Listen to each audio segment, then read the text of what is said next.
Readings of Almighty God's words on the pursuit of the truth. How to pursue the truth. 3.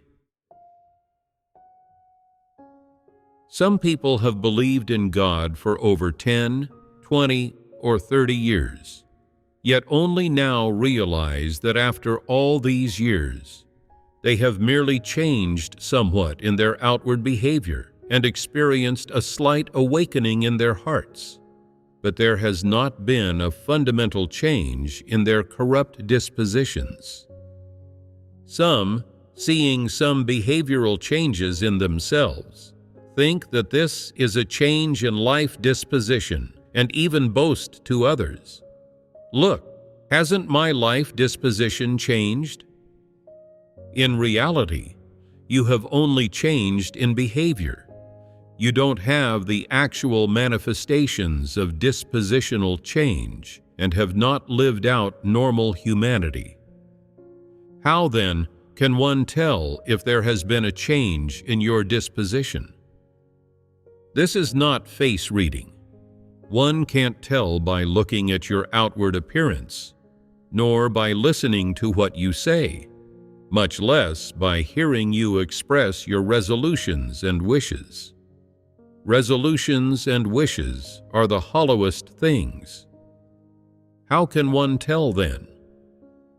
One can tell by looking at whether, without anyone urging, supervising, or even supporting and helping you, you have the path and ability to view and handle every matter according to God's words, and whether you have God's words as your life within your heart to restrain you in everything you do. If you haven't reached this level, then let's talk about a lower one.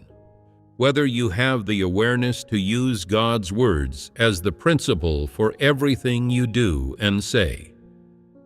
If you cannot achieve this, then unfortunately, you do not have the truth as your life. Your corrupt dispositions are still your life. They can still control you anytime, anywhere, dominating your consciousness and your thoughts and views.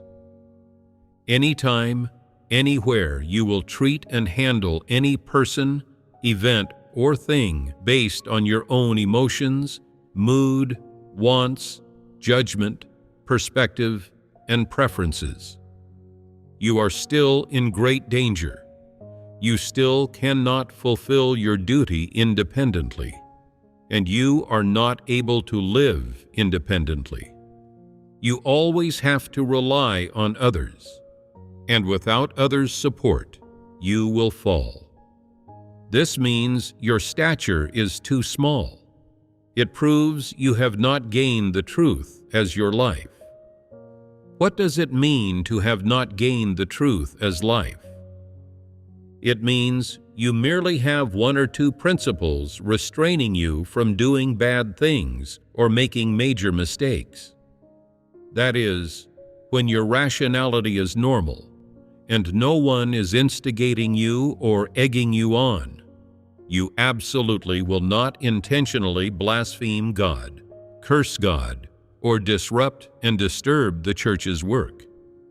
However, the fact that you will not do so intentionally doesn't mean you are incapable of doing so. You may not do it proactively, but you can still do it passively. What does passively refer to here? It means your corrupt dispositions can emerge at any time to control you and make you say and do anything, and cause you to view a person or matter with fallacious viewpoints at any time, and then to use your corrupt dispositions to handle a matter or deal with a type of person. For example, suppose you've done something wrong and think you cannot let the above, the leaders, or anyone else know it. Regardless of the reason behind this, in any case, you have your own devilish ideas, so you conceal it and say nothing. Are your corrupt dispositions in charge here, or is the truth in charge? Clearly, your corrupt dispositions are in charge. Your corrupt dispositions dominate you, making you conceal it and say nothing, and you cannot break free. What does being unable to break free mean? It means that although you are willing to practice the truths you understand, you lack the strength to do so. You simply cannot overcome your corrupt dispositions. This means that you are in trouble. You cannot practice the truth. If you want to conceal things and deceive others, you absolutely are capable of committing acts of concealment and deception, especially toward the above, reporting only good news but not bad, even deceiving those above and concealing things from those below. You say, "I really love the truth, and I am a person who practices the truth. I carefully take notes on, ponder, and summarize every truth God speaks, and then practice it in real life." You think this way, you have this wish, but it doesn't mean you have practiced the truth. Why? Because you have many fallacious thoughts and views within you that have already occupied your heart. Consequently, corrupt dispositions have become your life. Your corrupt dispositions are in charge, dominating your thoughts and actions. Even if you want to practice the truth, it's useless. You can't bring yourself to do it. Therefore, if your corrupt dispositions are not resolved, even if you are doing your duty, it's impossible for you to come to act according to the principles. It's already quite good if you can refrain from proactively and openly judging, resisting, or blaspheming God. However, with corrupt dispositions ruling in your heart, you can't help but rebel against and resist God. Perhaps you think that you only try to deceive and hide things from the above and deceive God in situations where you are passive or in moments of desperation, and that you only suppress people or reveal impetuousness in moments of desperation.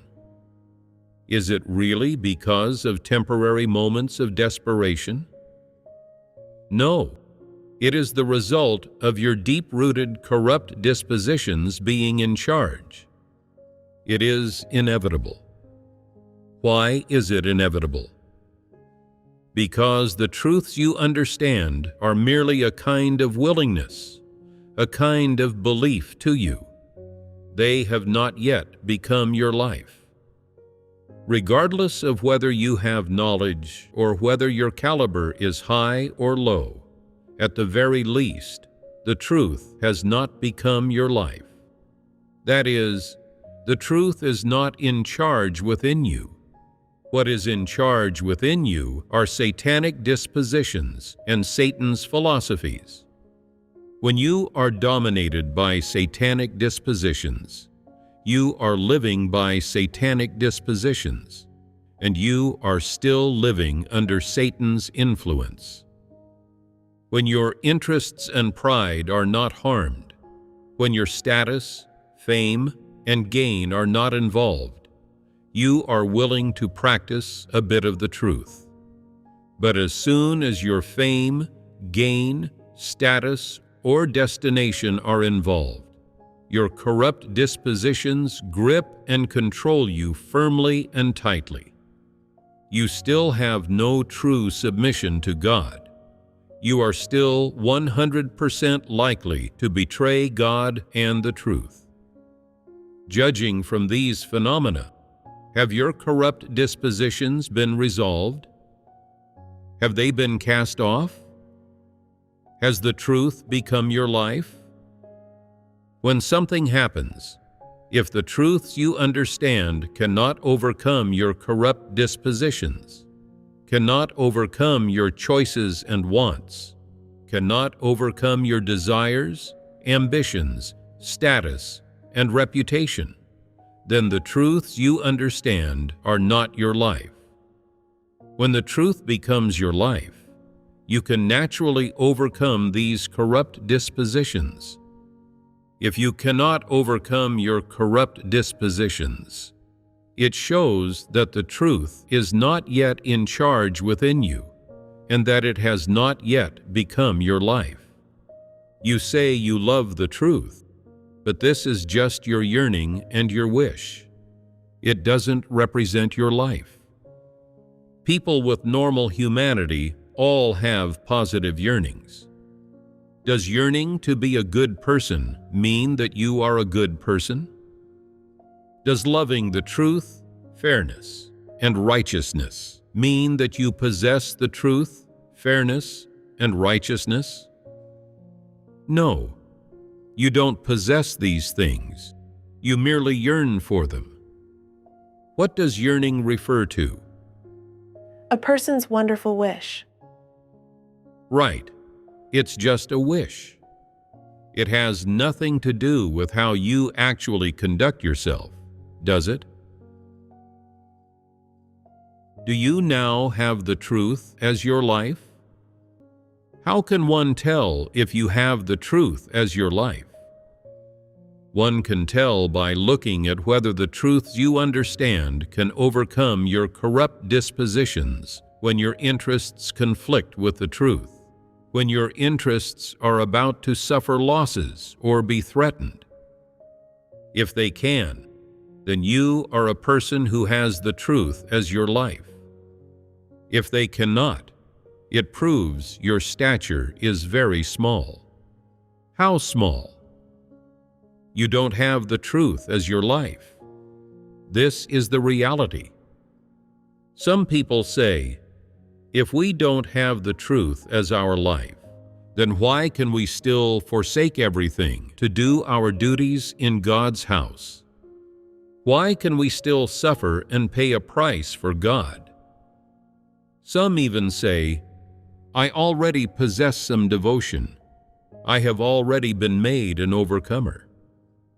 Actually, such statements are adulterated with people's notions and imaginings. It's not wrong for people to have resolutions and aspirations. People's yearning for the light, for justice, and also their yearning to pursue the truth, to attain salvation, and so on.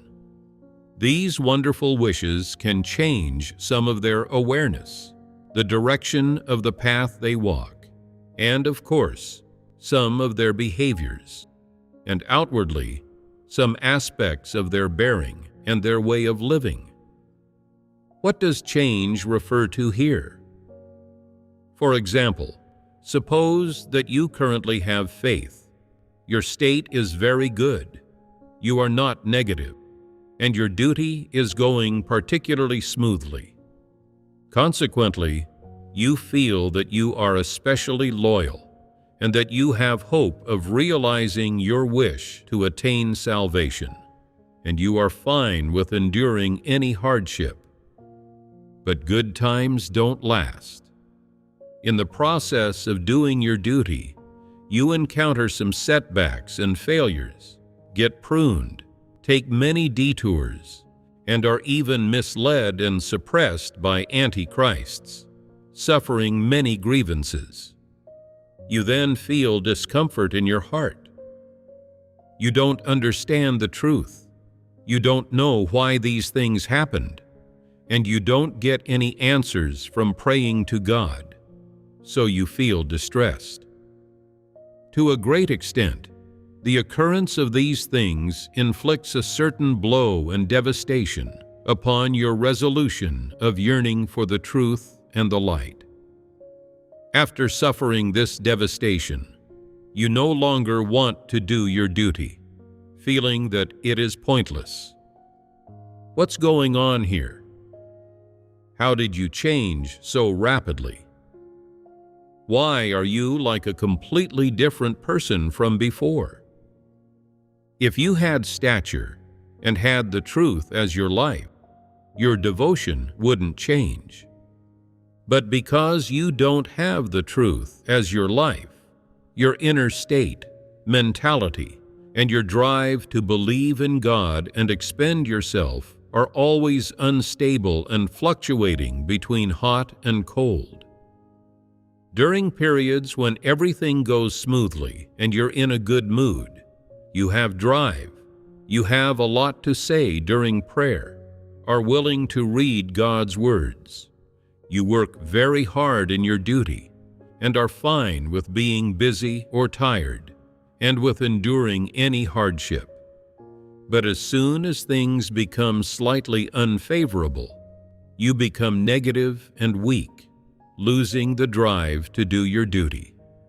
When you miss one meal or sleep a little less, you feel it's an immense hardship, and complaints arise in your heart. Why should I suffer?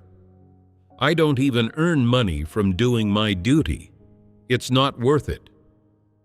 See, your mentality is completely different. Why has such a big change occurred? It's because you don't have the truth as your life, and your corrupt dispositions still exist within you.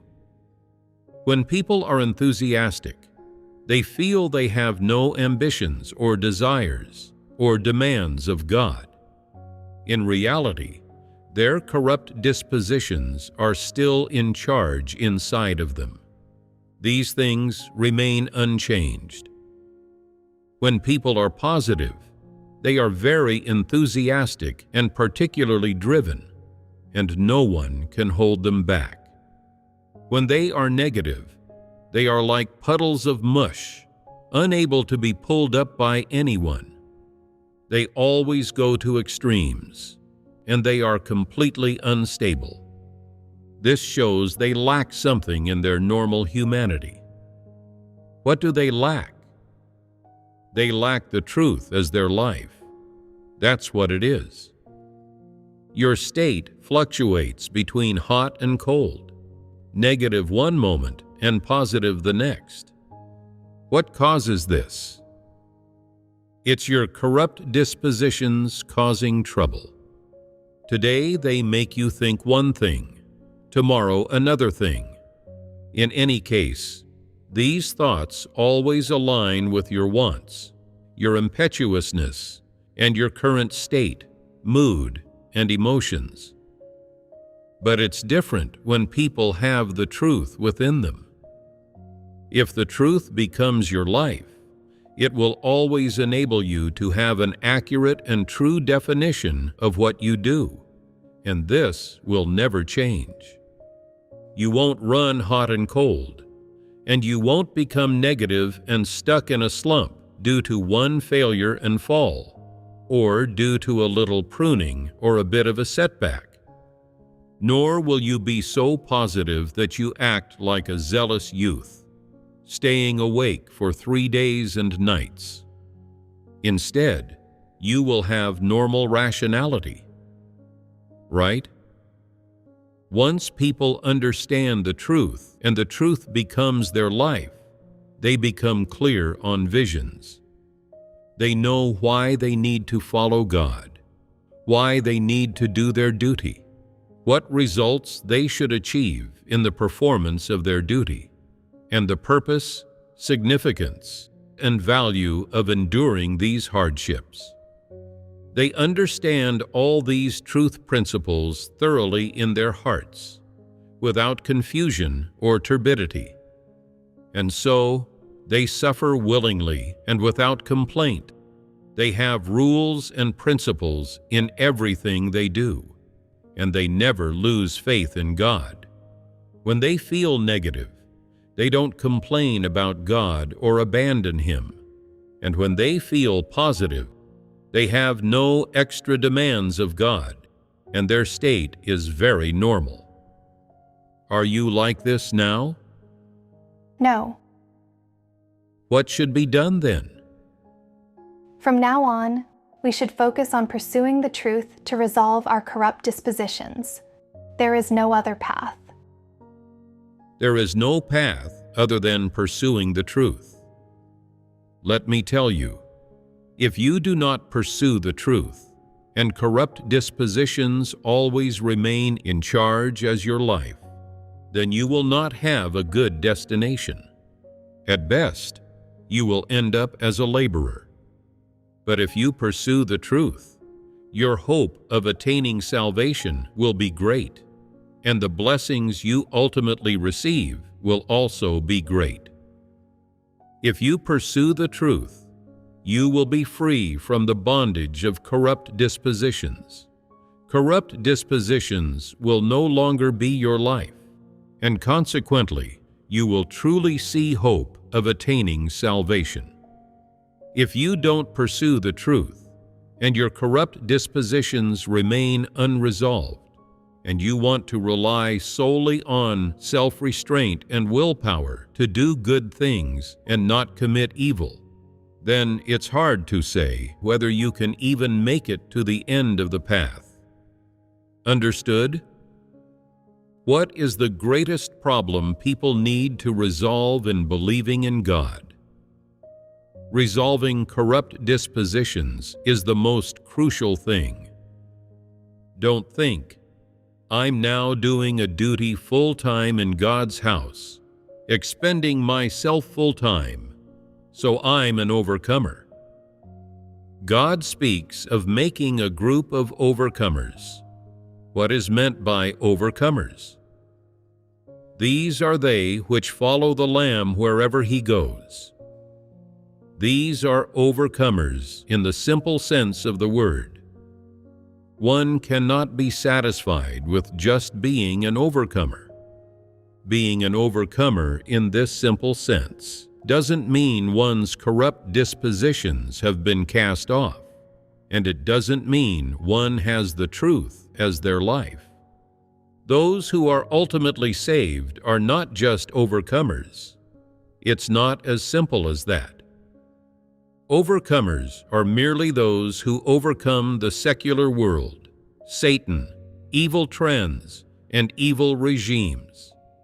This is what overcomers are. If you merely understand some truth principles, and you can temporarily overcome the flesh and feelings, or are not constrained by various baseless rumors, or are not disturbed by evil people or disbelievers, this still doesn't fully meet the standard of an overcomer. Having only these few minor experiences is not of great value. What is valuable? Having the truth as one's life is the most valuable thing. How can one make the truth their life? There is only one path. You must read God's words more, and practice and experience God's words more. Only in this way can you gain the truth from God's words and come to have the truth as your life. If you use the truth to guide your whole life, your day-to-day, and the principles by which you act and conduct yourself, if you practice in this way, you will have the truth reality. When you possess the truth reality, your old satanic dispositions will be shunted aside. Before you decide how to act, first ponder, what I think doesn't represent the truth principles. I must see what God's words say.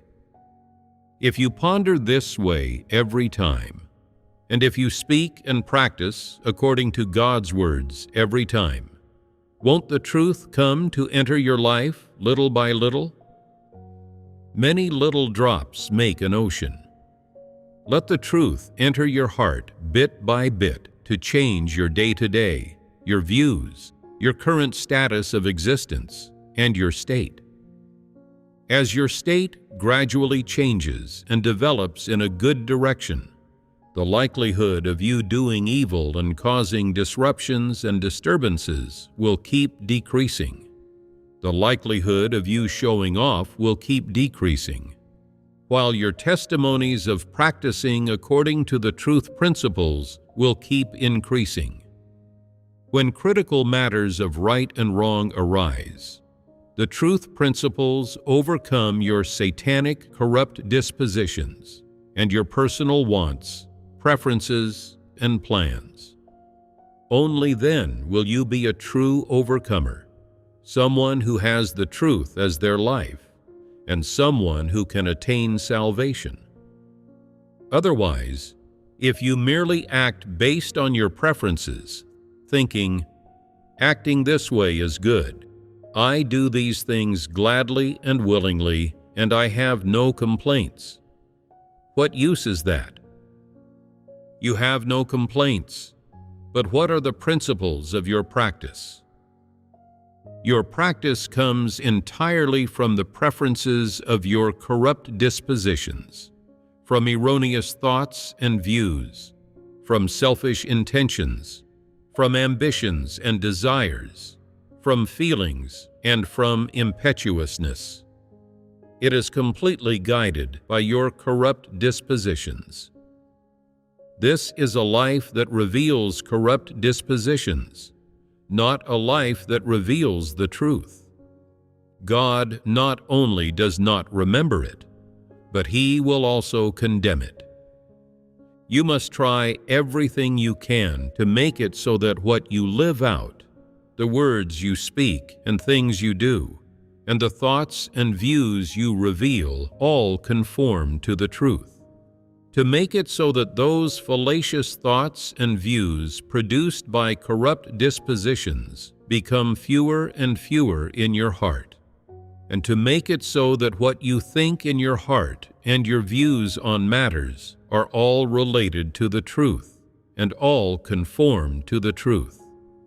You must pursue and focus on this aspect, and then there will be more and more changes inside of you, and your state will get better and better.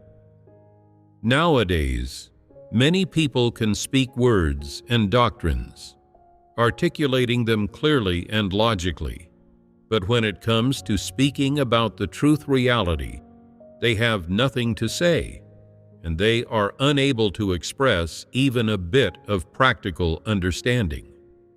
What's going on here? Your life is still the life of corrupt dispositions, the life of Satan, and it is not the life of the truth. Have you understood what we have just fellowshipped? If you truly recognize that your corrupt dispositions haven't been cast off yet, and that you still live by corrupt dispositions, will you become negative? Just now, when I heard God say our corrupt dispositions haven't changed, I felt a great disparity in my heart, thinking that I've been constantly eating and drinking God's words all these years, and have focused on practicing the truth in particular situations. So how come my corrupt dispositions still haven't changed? I felt a bit disappointed and negative, but through God providing guidance and fellowshipping bit by bit, I understood that I only exhibit some external good behaviors, but my corrupt dispositions are still in charge within me. There indeed hasn't been any change. God said that when doing things, people must first ponder, and that no matter how good their ideas are, they don't represent the truth principles, and that they must see what the truth in God's Word says, and train in seeking the truth and practicing according to God's words every time they do something, and then slowly their state will change. After I heard God's fellowship, I seemed to see hope again, and I felt there was a path, and was no longer negative. Being negative is wrong. You should not be negative under any circumstances. Casting off corrupt dispositions is the great matter of attaining salvation. The more something is a corrupt disposition, the more you must focus on resolving it. You must go all out and devote your full attention to it. You cannot be negative, and you cannot give up. Although you are now beginning to focus on pursuing the truth, Sometimes you still don't know how to practice. Talking to you now about the path of practice is more beneficial for your life entry, and at the same time, it can cause a sense of crisis to arise in you and enable you to focus on the truth and to understand the truth and enter the truth reality as soon as possible. Don't be complacent and don't be satisfied with your current situation. You have merely become obedient and well-behaved, and are a bit more sensible than before, but you are still far from casting off your corrupt dispositions. The facts are plain to see, so what use is there in being negative? Being negative cannot solve actual problems. You should find where the problem stems from and start trying to resolve it from there. It's not too late to start now. When will it be too late? It will be too late when God's work ends. Do you have the resolve to enter the truth reality and to come to gain the truth as your life? Actually, entering the truth reality is not difficult. Think about it. Many words of fellowship on the truth have been spoken, and they are very detailed and specific. There seems to be a lot of content, but the principles do not change, and the path of practice does not change. When you reveal a corrupt disposition, consciously seize that idea or thought, and ponder in your heart, "This is a corrupt disposition, so how should I resolve it? I haven't resolved it before. I've believed in God for so many years, but I've only focused on outward actions and on showing off, and I've never pondered on the fact that I still have corrupt dispositions. Today, I suddenly discovered I have such a thought inside me. Where did this thought come from? From a corrupt disposition. Then how should this corrupt disposition be resolved? Pray to God and seek the truth, and also ask people around you who've had experiences. They will lead you to seek the truth and resolve the problem. When everyone is together, you must support and help each other, and be understanding toward each other. Everyone's stature is the same, and no one should look up to or down on anyone else. If everyone helps and supports each other like this, and everyone's stature gradually grows, and in the end, you all attain salvation and enter the kingdom together, wouldn't that be good? All right, let's end our fellowship here for today. Goodbye.